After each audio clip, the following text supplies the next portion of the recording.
Welcome to today's Explainer, where we're tackling a massive, industry-wide shift in the world of music production.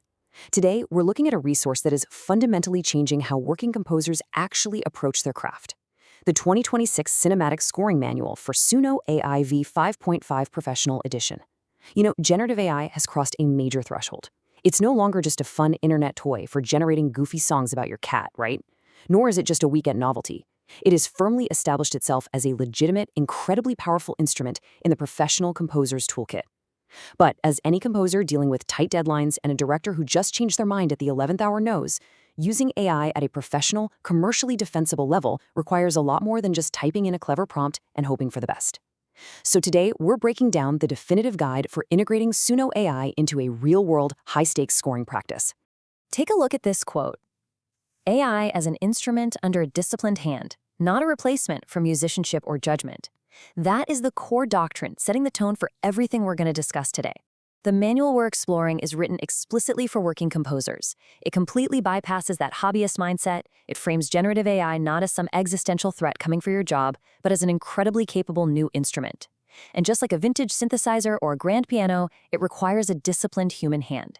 That means you absolutely have to rely on your deep knowledge of music theory, your sense of emotional timing, and your expert judgment to actually sculpt art out of those raw generations. Okay, let's dive into this workflow. We'll be covering 1. AI as a legitimate instrument. 2. Rights, registration, and revenue. 3. Prompts and motif development. 4. DAW integration and splitting. And finally, 5. Mastering the action score. Section 1. AI as a legitimate instrument, moving past novelty. To truly utilize this technology, we have to fundamentally shift how we view it in the studio. This manual isn't designed to just be read once and tossed on a shelf. It's engineered to be a working reference. The whole goal is to establish a reliable, repeatable system that you keep right beside your digital audio workstation, returning to it on every single project. When you treat AI as a core studio instrument, well, you need standard operating procedures for it. Just like you have a designated template for your orchestral strings in Logic or Pro Tools, you need a dedicated routing matrix and folder structure for your AI generations. It has to become a permanent fixture in your daily workflow, treated with the exact same respect and structural discipline as miking a live drum kit. Moving on to Section 2, Rights, Registration, and Revenue, Defending Your Income. This is arguably the most vital part of the explainer for working professionals. Why? Because if you cannot commercially defend your work, you literally cannot build a career on it. Step 1 requires navigating plan-based rights ownership. You need to understand exactly what commercial rights you hold based on your specific Suno tier, so you never hand over a cue sheet with legal liabilities. Step 2 demands a rigorous generation log. You can't just download MP3s and throw them into a random folder. You need to track the exact date, the precise prompt used, the seed number, and the specific Suno version for every piece of audio you intend to use. Step 3 is meticulously documenting your original human contribution. What did the AI do, and what did you write, play, or arrange on top of it? Finally, Step 4 shows you how to legally and ethically register these hybrid works. That means preparing ASCAP or BMI split sheets that clearly delineate the AI's percentage versus your human arrangement, actively protecting your income. Section 3. Prompts and motif development, translating vision to audio. This translation process is the dividing line between an amateur and a professional workflow. Imagine a director asks for a tense, brooding standoff in the rain. An amateur types exactly that phrase into the prompt box and hopes the AI somehow understands cinematic context. A professional, however, translates that visual cue into the machine's native language using Suno meta tags. So instead of brooding standoff, they'd write bracket minor key, ostinato cello, 80 BPM, dark synth pulse, bracket. See the difference?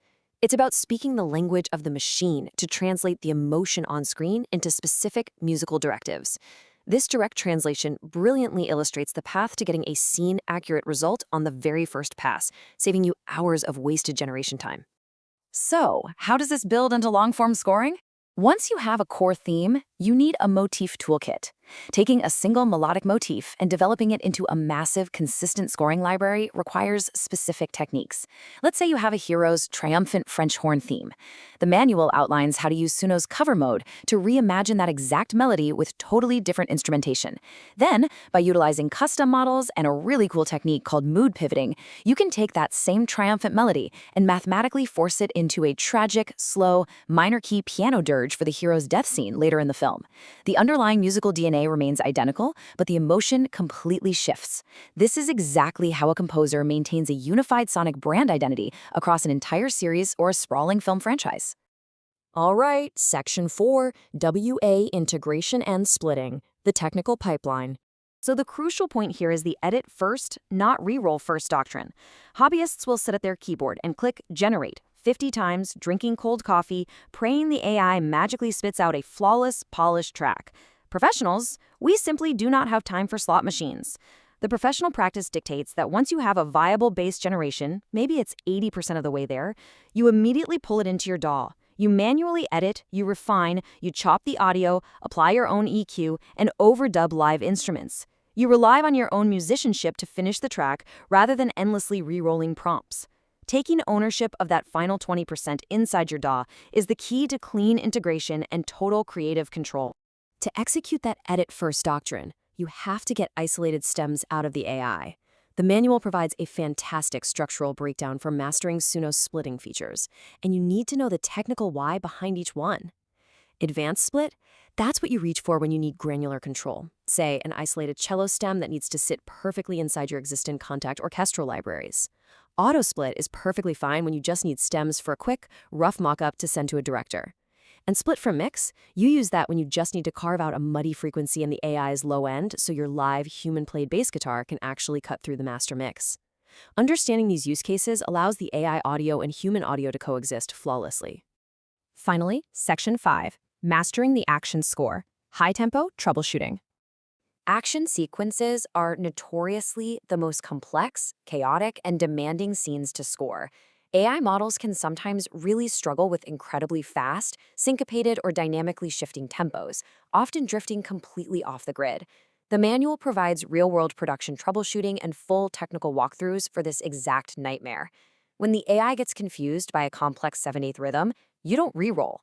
The manual shows you how to bounce the audio, bring it into your DAW, slice the transients perfectly onto your grid, and use time-stretching tools to manually force the AI's audio to obey your session's master tempo. It ensures you can still deliver a heart-pounding soundtrack perfectly locked to the picture without ever missing your deadline. Which brings us to our final thought. The manual gives you the system, the rights management, the prompt translation, and the precise DAW workflows.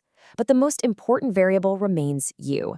So how will you integrate your human musicianship and your expert judgment into your next AI-assisted project? Remember, generative AI is a phenomenal instrument, but it is your disciplined hand that turns those generated waves into a cinematic masterpiece. Thank you so much for joining me for this explainer. Keep this system close to your DAW, and I'll see you next time.